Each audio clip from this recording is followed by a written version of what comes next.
Atensyon po sa lahat ng senior citizens, may mahalagang balita ako para sa inyo ngayong Enero 2026. Kung ikaw ay senior citizen o may mahal sa buhay na 60 taong gulang pataas, kailangan mong marinig ito ngayon. May malaking pagbabago na darating sa inyong pensyon at benefits na pwedeng makabago ng inyong buhay. Alam nyo ba na may bagong anunsyo ang gobyerno na direktang makakaapekto sa inyong monthly pension? Hindi lang basta dagdag sa halaga, may mga bagong requirements, deadlines at proseso na kailangan ninyong malaman ngayon na maraming senior citizens ang hindi pa nakakaalam nito o baka naman ikaw ay mapag-iwanan. Sa video na ito, ibibigay ko sa inyo ang kumpleto at detalyadong impormasyon tungkol sa magkano ang bagong pension amount. Sino-sino ang qualified at hindi qualified? Kailan ang exact na petsa ng release? Ano ang mga kailangang requirements? Paano mag-apply or mag-update ng records? Mga importante deadline na hindi dapat palampasin. Hindi ito fake news o chismis. Official at verified information lang ang isishare ko. Maraming senior citizens ang naghihintay ng linaw tungkol dito. Kaya nandito ako para tulungan kayong maintindihan ang lahat. Kung gusto mong siguruhing hindi ka maiiwanan at makukuha mo lahat ng benepisyo na nararapat sa'yo, mag-like na ngayon para mas maraming senior citizens ang maabot ng mahalagang impormasyong ito. Let's help each other. Mga kaibigan, magandang araw sa inyong lahat at sa video na ito. Tutulungan ko kayong maintindihan ng lubusan ang mahalagang anunsyo tungkol sa pensyon ng ating mga senior citizens dito sa Pilipinas ngayong Enero 2026.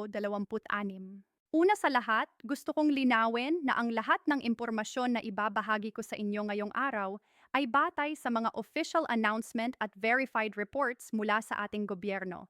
Hindi po ito fake news, hindi ito chismis, at hindi ito gawa-gawa lamang. Lahat ng detalye na maririnig ninyo ay mahalaga at kailangan ninyong malaman, lalo na kung kayo ay isang senior citizen o may mahal kayong senior citizen sa inyong pamilya. Alam ko po na marami sa ating mga kababayan ang nahihirapan ngayong mga panahon na ito, na ang presyo ng bilihin ay patuloy na tumataas, ang mga gastusin sa bahay ay dumarami at ang mga pangangailangan ng araw-araw ay lalong tumitindi. Kaya naman, ang bawat piso na tulong mula sa gobyerno ay malaking bagay na para sa ating mga senior citizens na hindi gaanong makakuha ng regular na kita. Ang pensyon at benefits na ito ay hindi lang simpleng pera, ito ay kabuhayan. Ito ay pag-asa at ito ang nagbibigay ng dignidad sa ating mga nakatatanda na nag-ambag na ng napakarami sa ating bansa. Naaalala ko pa noong nakaraang taon, maraming senior citizens ang naghintay ng mahabang panahon para sa kanilang pensyon. May mga kwento ako na narinig kung saan ang mga lolo at lola natin ay pumipila ng matagal sa mga tanggapan ng gobyerno, umaasang makakuha ng tamang impormasyon at makukuha ang kanilang mga benepisyo. Minsan dahil sa kawalan ng malinaw na gabay at impormasyon, marami sa kanila ang nauuwi sa wala o mas malala. Ito ang eksaktong dahilan kung bakit ginawa ko ang video na ito, para siguruhing walang senior citizen na maiiwanan, walang lolo at lola na hindi makakakuha ng kanilang karapatang benepisyo. Ngayon, pag-usapan natin ng detalyado ang tungkol sa pensyon ng senior citizens ngayong Enero 2026. Maraming pagbabago ang naganap at ito ay dapat malaman ng bawat isa. Ang Department of Social Welfare and Development or DSWD kasama ang iba pang ahensya ng gobyerno ay nag-anunsyo ng mga bagong patakaran at dagdag na benepisyo para sa ating mga senior citizens. Ito ay bahagi ng patuloy na pagpapabuti ng serbisyo ng gobyerno para sa ating mga nakatatanda. Ang unang mahalagang bagay na dapat ninyong malaman ay ang tungkol sa social pension para sa mga indigent senior citizens. Ito ay ibinibigay ng DSWD sa mga senior citizens na walang regular na pensyon mula sa GSIS, SSS o iba pang retirement program. Para sa taong ito, ang buwanang halaga ng social pension ay nananatiling ₱500 bawat buwan. Alam ko na mukhang maliit lang ito, pero para sa maraming senior citizens, lalo na sa mga liblib na lugar, malaking tulong na ito sa kanilang pang-araw-araw na pangangailangan. Pero huwag kayong mag-alala dahil hindi lang ito ang benepisyo na makukuha ng ating mga senior citizens. Mayroon din tayong tinatawag na additional cash assistance at special programs na inilalabas ng gobyerno tuwing may okasyon or emergency. Halimbawa, noong nakaraang taon, maraming senior citizens ang nakatanggap ng dagdag na ayuda dahil sa inflation at pagtaas ng presyo ng bilihin. Ang ganitong uri ng tulong ay hindi regular, pero ito ay ibinibigay ng gobyerno base sa sitwasyon ng bansa at sa kakayahan ng budget. Ang sunod na mahalagang detalye na kailangan ninyong malaman ay kung sino ang qualified na makatanggap ng social pension. Hindi lahat ng senior citizens ay otomatikong makakakuha nito, kaya importante na maintindihan ninyo ang mga requirements. Una, kailangan kayong maging Filipino citizen at edad na 60 taong gulang pataas. Pangalawa, kailangan kayong mapatunayan na kayo ay kasama sa listahan ng indigent o mahihirap na senior citizens sa inyong barangay. Pangatlo, hindi kayo dapat nakakatanggap ng pensyon mula sa GSIS, SSS o anumang iba pang government or private retirement scheme. At pang-apat, kailangan kayong maging frail, sickly o may disability o kaya naman ay walang regular na suporta mula sa inyong pamilya. Ngayon, alam ko na marami sa inyo ang nagtatanong kung paano ba mag-apply para sa social pension na ito. Ang proseso ay medyo simple, pero kailangan ninyong maging maingat at kumpleto ang mga dokumento. Kailangan muna kayong pumunta sa inyong barangay hall at magparehistro bilang indigent senior citizen. Doon, bibigyan kayo ng certification mula sa barangay captain na nagpapatunay na kayo ay qualified. Pagkatapos, dadalhin ninyo ang certification na ito sa inyong munisipyo o city hall kung saan may designated na DSWD representative na tutulong sa inyo sa application process. Kailangan din ninyong magdala ng valid ID, birth certificate, o anumang dokumento na nagpapatunay ng inyong edad at iba pang supporting documents na hihilingin ng tanggapan. Ang isang malaking problema na nakikita ko ay ang deadline. Maraming senior citizens ang hindi nakakaalam na may specific na petsa kung kailan dapat mag-apply o mag-renew ng kanilang registration. Para sa taong ito, ang DSWD ay nag-anunsyo na ang registration period ay nagsimula noong unang linggo ng Enero at magpapatuloy hanggang sa huling araw ng Pebrero. Ibig sabihin, mayroon kayong 2 buwan para makumpleto ang lahat ng requirements at makapag-submit ng application. Pero huwag ninyong antayin ang huling minuto dahil ang mga tanggapan ay puno ng tao at minsan ay tumatagal ang processing ng mga papeles. Isa pang mahalagang aspeto na dapat ninyong malaman ay ang tungkol sa payout schedule. Ang social pension ay hindi ibinibigay weekly or daily. Ito ay quarterly release. Ibig sabihin, 3 buwan na sweldo ay sabay-sabay na ibinibigay. Kaya kung ang buwanan ay 500 piso, ang quarterly release ay aabot sa 1,500 piso. Ang schedule ng release ay karaniwang sumusunod sa isang fixed calendar na inilalabas ng DSWD. Kadalasan, ang first release ay nangyayari sa buwan ng Enero hanggang Pebrero.